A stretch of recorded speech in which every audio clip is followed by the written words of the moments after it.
رجب کا مہینہ بہت ہی مبارک ہو کہ یہ مہینے کی بہت بڑی فضیلتیں آئی ہیں۔ احترام والے مہینوں میں یہ مہینہ بھی احترام والا مہینہ ہے۔ زمانے جاہلیت میں بھی عرب کے جو لوگ تھے 4 مہینے ایسے تھے جس میں جنگ و جدال نہیں کرتے تھے، یعنی 4 مہینے امن کے رہتے تھے، لڑائی جھگڑے وغیرہ سے پرہیز کرتے تھے، جس میں یہ رجب کا مہینہ بھی ہے اور یہ بڑی فضیلت والا مہینہ ہے۔ اس کے بارے میں آیا ہے عیسیٰ علیہ السلام ایک مرتبہ ایک جگہ سے گزرے تو پہاڑ کو دیکھا کہ اس کے اندر ایک دم بہت نورانیت واقعات میں ملتی ہے بات کہ وہ پہاڑ ایک دم بہت دوسرے پہاڑوں سے الگ ہے کہ ایک دم نورانیت ہے اس کے اندر۔ تو عیسیٰ علیہ السلام اللہ سے دعا کرے اور پہاڑ سے بات کرنے کے لیے بولے کہ اللہ تعالیٰ اس پہاڑ کو بات کرنے کی توفیق دے، صلاحیت دے کہ میں اس سے بات کروں اور معلوم کرتا ہوں کہ اتنا یہ اللہ نے بولنے کی طاقت دی۔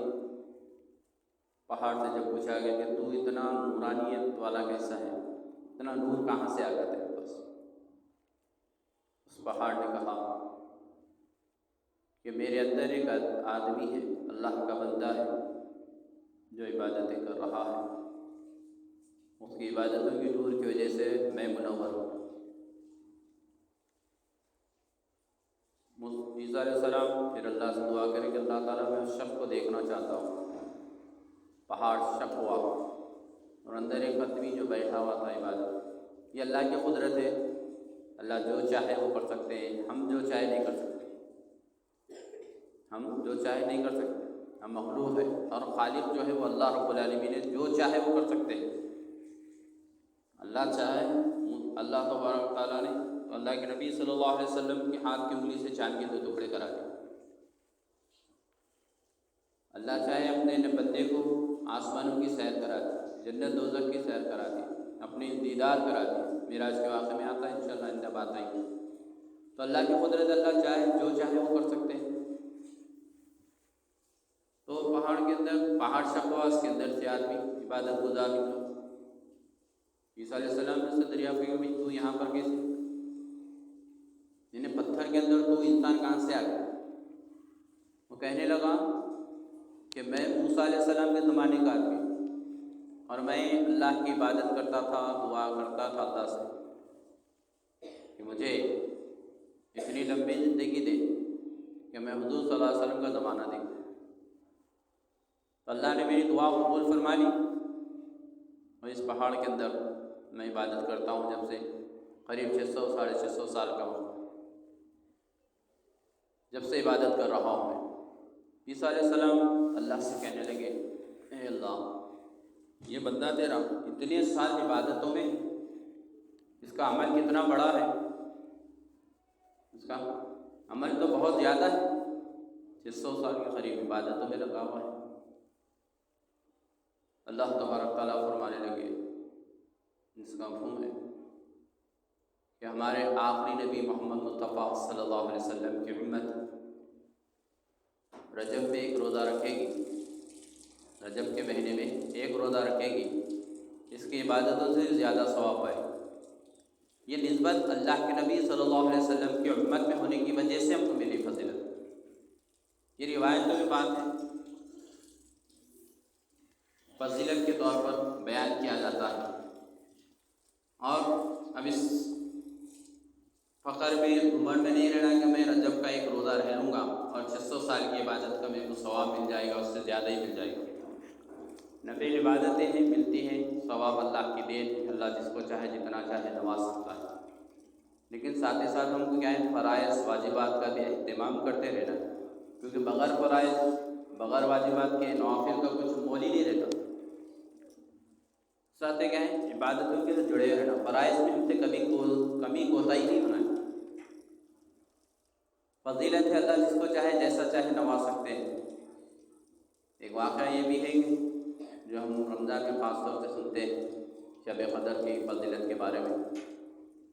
اللہ کے نبی صلی اللہ علیہ وسلم نے اپنی امت کو، جو صحابہ بیٹھے تھے ان کو سمجھا رہے تھے، بتا رہے تھے کہ ایک شخص تھا بنی اسرائیل میں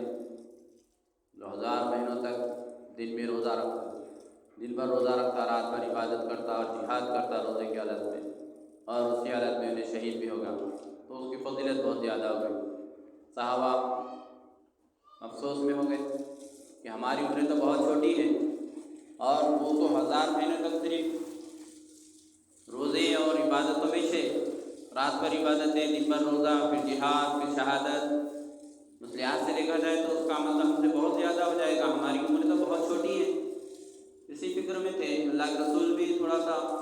رنجیدہ ہو گئے تھے اس بارے میں کہ میری امت کی عمریں جو ہے بہت چھوٹی ہیں۔ جبرائیل علیہ السلام سورہ قدر لے کر اتر نازل ہوئے، اللہ کی طرف سے سورہ قدر نازل ہوئی۔ یہ سورہ شب قدر جو ہے وہ 1000 مہینوں سے بڑھ کے، 1000 مہینے نہیں بلکہ 1000 مہینوں سے بھی بڑھ کے، اب جس کسی خوش نصیب بندے کو اگر وہ رات نصیب ہو جائے تو 1000 مہینوں سے بڑھ کے اس کو ثواب، اب کتنا بڑھ کے ثواب ہے وہ تو اللہ ہی بہتر جانتا ہے۔ تو یہ اعمال کے اندر جوڑنے کے واسطے فضیلتیں بیان کی جاتی ہیں، اس کا عنوان یہ نہیں رہتا، مقصد یہ نہیں رہتا کہ بھائی بس ختم ایک عمل کر لو اور زندگی بھر کے لیے چھٹی ہو گئی تمہاری وجہ سے۔ بعض لوگ اسی ہوتا ہے، جیسا جمعہ ہے، آج جمعے کے دن درود پاک کا اہتمام خاص طور سے کرنا ہے، درود شریف کا جمعے کے دن روزہ نہیں کرنا ہے، لیکن جمعے کے دن اور خاص طور سے زیادہ درود شریف کا اہتمام کرنا ہے کہ اللہ کے نبی صلی اللہ علیہ وسلم نے فرمایا، جس کا عموم و خلاصہ ہے کہ تم جب درود پڑھتے ہو تو درود مجھ تک پہنچایا جاتا ہے، اور جمعے کے دن خاص طور سے درود پڑھا کرو مجھ پر کہ تمہارے ساتھ تمہارے والد کے نام کے ساتھ تمہارے نام کو میرے پاس پیش کیا جاتا ہے کہ فلانا بندہ جو فلانے کا بیٹا ہے اس نے آپ پر درود بھیجا۔ اور درود کی فضیلتوں آپ باقوں بھی جانتے ہیں کہ ایک مرتبہ جب بندہ مومن بندہ درود شریف پڑھتا ہے تو اس کے 10 گناہ معاف ہو جاتے ہیں، 10 نیکیاں نام اعمال میں لکھے جاتے ہیں، 10 درجے اس کے بلند ہوتے ہیں، اور 10 رحمتیں اللہ کی نازل ہوتی ہیں۔ اب آپ کو جتنی رحمتیں ہونے کا ہے، جتنی نیکیاں ہونا ہے، اتنی زیادہ درود شریف پڑھو۔ اور فضیلت میں یہ بھی بتایا اللہ کے نبی صلی اللہ علیہ وسلم، جو جتنا زیادہ درود شریف کا اہتمام کرے گا مجھ پر، کل قیامت میں اتنا زیادہ میرے شفاعت کا حقدار بنے گا۔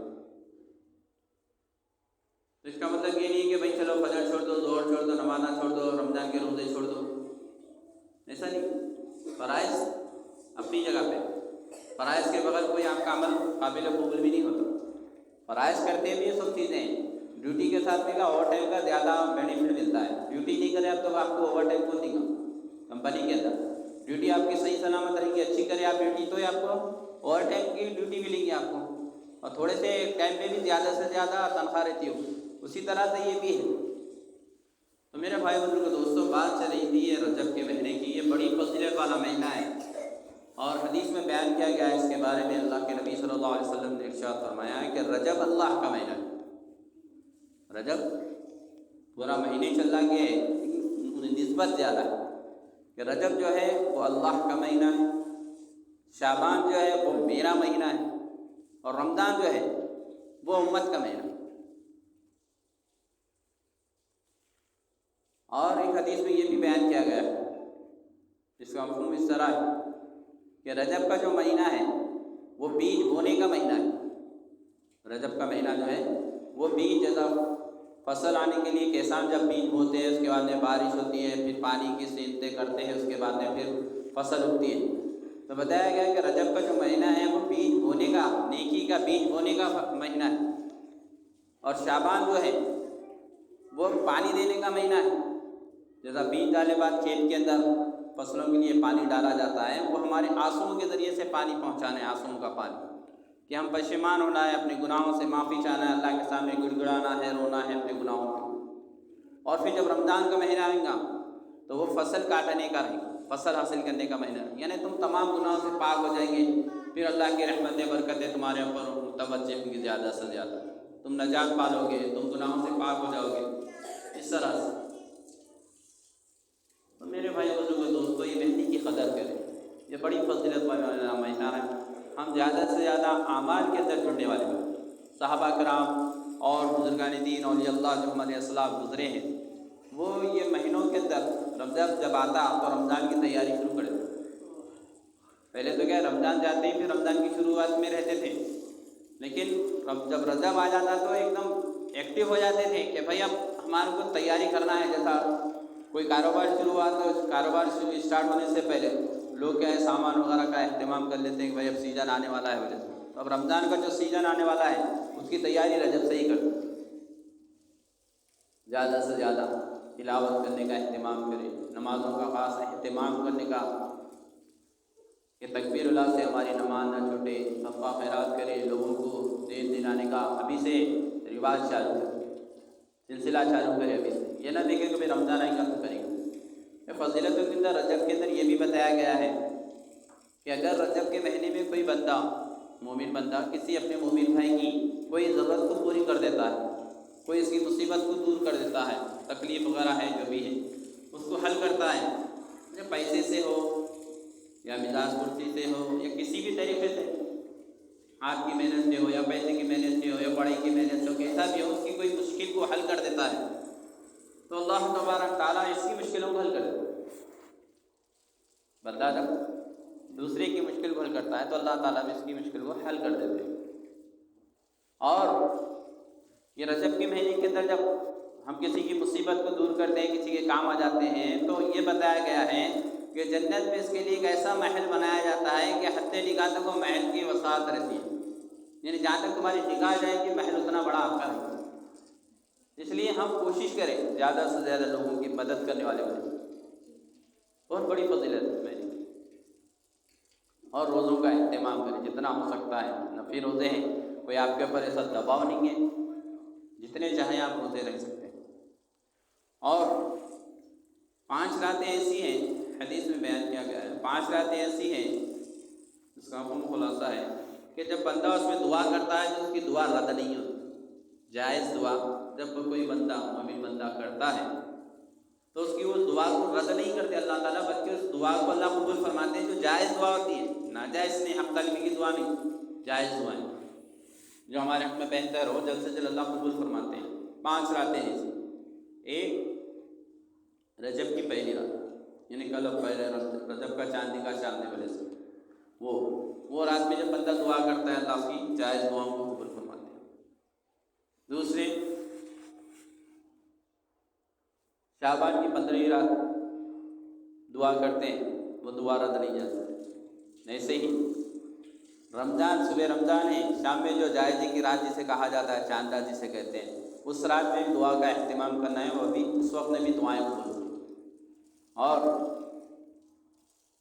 عید الاضحیٰ کی عید کے شام میں، یعنی صبح میں عید رہتی ہے، شام میں 10ویں چاند جو ہوتا ہے، صبح میں بقرعید کی عید رہتی ہے، اس رات کی بھی جو دعا ہوتی ہے وہ رد نہیں ہوتی. اور جمعرات، جمعے کے درمیان کی جو شب ہوتی ہے، یعنی جو ابھی شام گئی ہماری، عشاء کے بعد جو گئی ہماری رات، روزانہ کی یعنی ہفتے میں ایک دن یہ تو دعا رد نہیں ہوتی ہے، تو اس میں خاص اہتمام کرنا ہے ہمارا. ہم تو جمعے کے دن بھی سو اللہ معاف فرمائے ہمارے ایسے اعمال ہو گئے، اس کی سستی ہو گئی ہمارے اندر کہ جمعہ کی تیاری میں خطبہ سن کے شروع ہو رہی ہے ہمارے پاس. حالانکہ جمعے کی تیاری ہمارے کو جمعرات سے ہی کرنا ہے، جمعرات کے دن رات میں سے تیاری کرنا ہے، الحمدللہ اہتمام کرنا ہے کہ بھائی یہ کرنا ہے، یہ کرنا ہے، صبح اٹھ کے فجر پڑے بعد میں ایسا کروں، ایسا ہے، تمام چیزیں. تو اس ٹائم کی بھی دعائیں رد نہیں ہوتی، تو اس کا بھی اہتمام کرنا. اور 27 رجب کو شب معراج بھی آئے گی، عثمان سے بھی وہاں پہ بھی روزے وغیرہ رکھتے ہیں، نفل روزے ہیں، دوا نہیں گے، نفل ہے، آپ رکھیں گے ثواب ملے گا آپ کو، اگر آپ نہیں رکھیں گے تو آپ کو پکڑ نہیں ملے. لیکن رمضان کے روزے جو ہیں وہ فرض رہتے ہیں. اور ایسے ہی جو ہم نیتیں کرتے ہیں روزہ رکھنے کی، میرا یہ کام ہوگا، یا میرا بچے کی طبیعت تھی خراب تھی، میں اچھی ہوگی تو میں روزہ رکھوں گا، ایسا کچھ بھی، یا میرا یہ کام بن جائے گا تو میں روزہ رکھوں گا، میں امتحان میں پاس ہو گیا. نیتیں جو ہے نا، منتیں جو مانگنا ہے وہ اللہ سے مانگنا ہے. ہم اللہ کے بندے ہیں،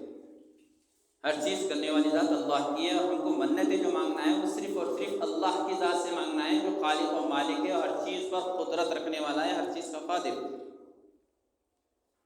ہمارا ایسا معاملہ ہوگا کہ ہم اللہ سے دعائیں کرنا چھوڑ دیتے ہیں، اللہ سے منتیں مانگنا چھوڑ دیتے ہیں، اور اللہ کے غیر کی طرف نگاہیں اٹھاتے ہیں. لوگوں کا دیکھا دیکھ کہ ہم دوسروں کی طرح جیسے دوسرے دوسروں کو اللہ کا ذریعہ بنا کر اللہ کے ذریعے سے ان کے ذریعے سے اللہ ہماری دعائیں قبول کرتا ہے، بلکہ کیا ہے مخلوق کے ساتھ میں شرک کرتے ہیں، مخلوق کے ساتھ میں اللہ کو شریک اللہ کے ساتھ شریک کر دیتے ہیں اور مخلوق سے مانگنا شروع کر دیتے ہیں۔ اللہ کو بہت برا لگتا ہے کہ اللہ خالق، اللہ مالک، اللہ ہر چیز پہ قدرت رکھنے والا، اللہ کی دی زندگی، اللہ کا دیا اور سب کچھ، اللہ ہی آنکھ دیا، اللہ ہی کان دیا، اللہ ہی دل دماغ دیا، اللہ ہی پورے جسم کو بنایا، ہماری ہر ضرورت کو اللہ تبارک تعالیٰ پوری کر رہا ہے۔ پھر ہم اللہ کو چھوڑ کر جب اللہ کے غیر کی طرف ہاتھ بڑھاتے ہیں یا نگاہ بڑھاتے ہیں تو اللہ کو بہت برا لگتا ہے۔ اللہ کے ساتھ کسی کو شریک نہیں کرنا۔ تو بات کا ارادہ میں بھائی منتیں مانگتے ہیں تو ہم کو اللہ سے مانگنا ہے، میرا یہ کام ہو جائے گا، میرا فلانا یہ کام ہو جائے گا، اولاد دیں گے اولاد ہو جائے گی، نکاح نہیں ہوا نکاح ہو جائے گا، میں کام پہ نہیں ہوں کام چڑھ جائے گا، میرا کام نہیں چڑھا اچھا بن جائے گا، میرا کام امتحان میں اچھے نمبرات سے میرے کو کامیابی ہوگی۔ یہ جو ہے اللہ سے مانگنا ہے، ہمیں کچھ بھی ضرورت ہے اللہ سے مانگتے ہیں، اور منتیں جو ہے اس طرح سے مانگنا ہے کہ میرا فلانا کام ہو گیا، اللہ تعالیٰ آپ ہی کرنے والے، آپ کے سوا تو کوئی ہے نہیں۔ اگر آپ یہ میرا کام ہو جائے گا تو انشاءاللہ شکرانے کے طور میں 2 رکعت نماز پڑھ لوں گا، شکرانے کی 2 رکعت نماز، معصوم بچوں کو کھانا کھلاؤں گا، آپ کی اللہ جو استطاعت دی نا میرے کو، اس میں سے اللہ تیرے راہ میں تیرے کو راضی کرنے کے لیے کھانا کھلاؤں گا یا کچھ بھی کسی کا کام بنا دوں گا، اللہ میرا کام بنے گا، میں بھی کو اللہ جو صلاحیت دیا، جو طاقت دیا، جو قوت دیا، اس کے کام میں لا کر میں دوسروں کی مدد کروں گا۔ جب میں کچھ نہیں ہوتا کم سے کم 1 روزے رہوں گا یا 1 روزہ رہوں گا، ایسا نہیں کہ 1 روزہ نہیں رہنا بلکہ کچھ بھی نہیں، 1 روزہ بھی رہ سکتے آپ، 3 روزے بھی رہ سکتے، 5 بھی رہ سکتے، 4 2 کتنے چاہے جتنی نیت کرے اتنے روزے رکھ سکتے ہیں آپ۔ تو یہ روزے جو رہتے ہیں یہ منگرے سوپن منت کے جو روزے رہتے ہیں وہ بھی واجب ہو جاتے ہیں اپنے کو،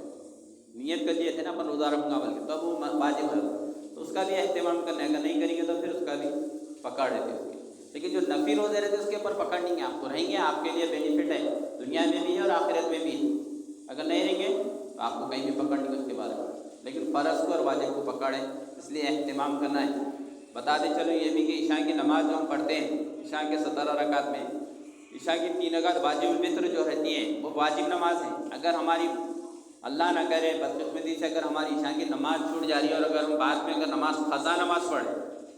اگر اسی دن شام میں پڑھے سحر تک بھی اگر پڑھ رہے تو اپن فرض نماز نہیں پڑھی، قضا نہیں ہوتی وہ۔ اگر بائی چانس ہماری نماز چھوٹ گئی عشاء کی اور بعد میں نماز پڑھ رہے قضا، تو عشاء کے 4 رکعت فرض نماز قضا کے ساتھ 3 رکعت واجب نماز بھی قضا پڑھنا ہے۔ بہت سے حضرات کیا خالی عشاء کی 4 پڑھ لیا، وہ واجب ہے پڑھنا ضروری، اس کی بھی قضا ہوتی ہے، اس کا بھی اہتمام کرو۔ میرے بھائی بزرگوں دوستوں، اللہ ہم کو موقع دے رہا ہے، دعا کرتے رہنا کہ اللہ تعالیٰ ہم کو رمضان عطا فرمائے اور صحت مند عطا فرمائے ہم کو، کہ ہم اللہ کی زیادہ سے زیادہ عبادت کر سکیں، زیادہ سے زیادہ تلاوت کر سکیں۔ تو رمضان آنے سے پہلے ہی 2 مہینے کا ٹائم ہے ہمارے پاس، یہ رجب کا مہینہ ہے، پھر آنے والا جو ہے شعبان کا مہینہ ہے، تو ہم ابھی سے اگر پابندی کرنا شروع کر دیں گے تو پھر رمضان کا صحیح فائدہ اٹھا سکتے ہیں۔ اگر ہم رمضان رجب میں شعبان میں اگر صحیح نہیں جڑے مسجد سے عبادتوں سے اگر نہیں جڑے تو پھر رمضان بھی کیا ہے ایسے ہی آیا گیا کا شرط ہے۔ اہتمام ابھی سے ہونا ہے ہمارا، ابھی سے عزائم کریں، آپ ٹھان لیں دل میں کہ انشاءاللہ میں رمضان میں اتنی قرآن شریف کی تلاوت کروں گا، میں اتنا ترجمے کے ساتھ قرآن پڑھوں گا، میں اتنا خیر خیرات اللہ کے راہ میں کروں گا انشاءاللہ تعالیٰ، کہ ہم ابھی سے عزائم کریں۔ میں تہجد کا خاص اہتمام کروں گا، میری کوئی نماز انشاءاللہ تعالیٰ میں تکبیر سے نہیں چھوٹے گی میری، بلکہ تکبیر اولا سے۔ ہم ابھی سے اگر ایک ٹارگٹ بنا کے فکر کریں گے تو ہر کام ہمارے لیے آسان ہو جاتا ہے۔ تو یہ ہمارے کو اچھا موقع ہے ہمارا۔ اللہ کے رسول بھی زیادہ سے زیادہ روزے رہتے تھے، عبادتیں کرتے تھے، شعبان میں اور بھی زیادہ کرتے تھے، تو ہم اس کا بھی اہتمام کریں، نفل روزوں کا بھی خاص اہتمام کریں، 1 دن 2 دن 4 دن 8 دن جیسا اللہ ہمارے کو توفیق دے رہا ہے۔ اور تلاوت کا اہتمام شروع کر دے ابھی سے، 2 مہینے میں انشاءاللہ تعالیٰ آپ اگر ابھی سے چالو کریں گے تو 2 مہینے کے اندر آپ کو رمضان جب آئے گا تو آپ کی جو تلاوت کی صلاحیت ہے وہ آپ کی بڑھ جائے گی، آپ کی تلاوت کے اندر مزین ہو جائے گی، آپ کی تلاوت یعنی نورانی ہو جائے گی، آپ کی تلاوت مٹھاس آئے گی آپ کی تلاوت کے اندر، آپ کی پڑھنے میں دلچسپی بڑھے گی اور اسپیڈ بڑھے گی آپ کی، اچھا لگے گا آپ کو قرآن پڑھنا، دلچسپی بڑھ جائے گی آپ کے قرآن کی طرف۔ ابھی سے ہم کوشش کریں، ورنہ ابھی تو رمضان نہیں اسٹارٹ ہونا پہ کریں گے، چلو شعبان سے شروع کریں گے، 15 شعبان سے کریں گے، نئے پیپر پہ نیا چالو، پھر وہ رمضان آتا، شعبان آتا، سوم چلے آتا، پھر رمضان ہے نا ابھی تو چلو 1-2 دن پہلے سے کریں گے میں پھر رمضان بھی آگے چلے، تو ہم ابھی سے کریں روزانہ جو ہو سکتا ہے اپن روزانہ تلاوت کریں، نماز خاص 5 ٹائم کی نماز کے ساتھ تہجد اشراق سے ہو سکتا، اوابین ہو سکتی، نفلی نمازوں کا بھی اہتمام کریں، مسجد میں جب آئیں مکروہ ٹائم نہیں ہے تو تہجد مسجد کی 2 رکعت نماز کا بھی اہتمام کریں، مکروہ ٹائم نہیں رہتا، جیسے مغرب اثر پڑھ لے تو مغرب تک کوئی نماز پڑھنا نہیں رہتا اپنے امام کے نزدیک، مغرب تک کوئی نماز پڑھنا نہیں رہتا، لیکن اب عشاء میں آ رہے ہیں آپ، فجر میں آ رہے ہیں، ظہر میں آ رہے ہیں، عصر کی نماز کو آ رہے ہیں، ٹائم رہتا یا کبھی بھی بیچ میں بھی کبھی بھی آ رہے ہیں آپ، مکروہ ٹائم اگر نہیں ہے تو آپ کیا ہے تحت المسجد کی 2 رکعت نماز پڑھنے کا اہتمام کریں، وضو بنا لیے تحت الوضو کی 2 رکعت نماز پڑھنے کا اہتمام کریں، روزانہ صلاۃ التوبہ کی نماز پڑھ کے توبہ کریں، گناہوں سے معافی چاہے اللہ سے، صلاۃ الحاجت پڑھے، صلاۃ الشفاء پڑھے، یہ نفلی نمازوں کا بھی اہتمام کریں، اور روزانہ کی ہماری جو نمازیں ہیں جیسا بتایا جا رہا ہے 2-3 ہفتوں سے آپ کو مسلسل بتایا گیا کہ ابھی فجر کے 4 ہیں، ظہر کے 12 ہے، عصر کے 8 ہیں، مغرب کے 7 ہیں، عشاء کے 17 ہے، جمعے کے 14 رکعت ہیں مردوں کے لیے، تو اس کا بھی ہم کیا اہتمام کریں، ابھی سے ہم اہتمام کریں گے تو پھر رمضان میں تراویح پڑھنا، تہجد پڑھنا، صبح پڑھنا ہمارے لیے آسان ہو جائے گا، اگر ہم ابھی سے نہیں کریں گے تو پھر فیوچر میں کیا ہوگا، جب رمضان آئے گا تو ہم پھر ویسے کے ویسے رہیں گے جیسے آپ ہیں، کرنے والے تو روزہ نہیں پڑھے، ہر دن عید کے لیے رمضان ہو جاتا ہے، اللہ کے جو نیک بندے ہیں، جو اللہ کی جس کو لو لگ جاتی ہے، اللہ سے جس کو محبت ہو جاتی ہے، عبادت ہوتی ہے جس کو عشق ہو جاتا ہے، وہ الحمدللہ ہر دن ان کے لیے کیا ہے، ایک رات آتی ہے تو ایک وہ سمجھ جاتے ہیں غنیمت، رات کو غنیمت سمجھتے ہیں، جب لوگ آرام کرتے رہتے ہیں تو یہ لوگ اللہ کے بندے کیا ہے راتوں میں عبادتوں کے اندر، کئی بزرگ علیہ دین اللہ کے واقعہ، صحابہ کے واقعہ دیکھیں، یہاں تک کہ ہمارے نبی صلی اللہ علیہ وسلم کو دیکھیں کہ رات بھر ایسا عبادت میں مقصور رہتے آپ صلی اللہ علیہ وسلم کے، آپ صلی اللہ علیہ وسلم کے پیر مبارک جو رہتے تھے ورم ہو جاتے تھے، موٹے ہو جاتے تھے عبادت کرتے کرتے، جب صحابہ پوچھتے اللہ کے رسول آپ تو بخشائے اگر آپ کے گناہ ہوتے بھی نہیں، اگر ہوتے تو بھی اللہ نے معاف کرنے کا وعدہ فرمایا ہے، پھر آپ اتنی مشقت کیوں اٹھاتے؟ اللہ کے نبی صلی اللہ علیہ وسلم فرماتے ہیں، اس کا خلاصہ ہے کہ میں اللہ کی اس دین پر، اللہ کی اس نعمت پر اللہ کا شکر گزار بندہ نہ بنوں کیا؟ ہم وہ نبی کے امتی ہیں جو راتوں میں اٹھ کر امت کے لیے روئے ہیں، اور ہمیں وہی نبی کے امتی ہیں کہ ہماری فجر کی نماز ضائع ہو، رات پر جاگ رہے ہیں، عین فجر کے ٹائم پہ ہماری نیند لگ رہی ہے، بہت نقصان ہو رہا ہمارا، ہم لائٹ لے رہے آج کل کی چھٹی، ہاں چلو بولے ایسا، لیکن بہت بڑا نقصان ہو رہا ہمارا، ایک فجر کی نماز چھوٹنا کتنا بڑا نقصان ہے، فجر کی 2 رکعت سنت کی فضیلت بتائے کہ دنیا میں جو کچھ ہے اس سے زیادہ اہمیت فجر کی نماز والے سنت، تو فرض کا تو آپ وہی نہیں کر سکتے، اندازہ ہی نہیں لگا سکتے، حدیث میں یہ بھی بتایا کہ اگر کسی کو فجر اور عشاء کی نماز کی فضیلت معلوم ہو جاتی تو وہ مسجد میں جا کر نماز ادا کرتا، اگر اس کو کسی بیماری کی وجہ سے چلنے بھی نہیں آ رہا تو گھسیٹتے ہوئے جا کے مسجد میں نماز پڑھتا، اتنی بڑی فضیلت، اور اس فضیلت سے محروم ہو رہے ہیں، کوشش کریں، دعا کریں اللہ سے کہ اللہ تعالیٰ ہم سب کو کہنے سننے سے زیادہ نیک عمل کرنے والا بنائے، دین کی محنتوں کی اللہ قبول فرمائے۔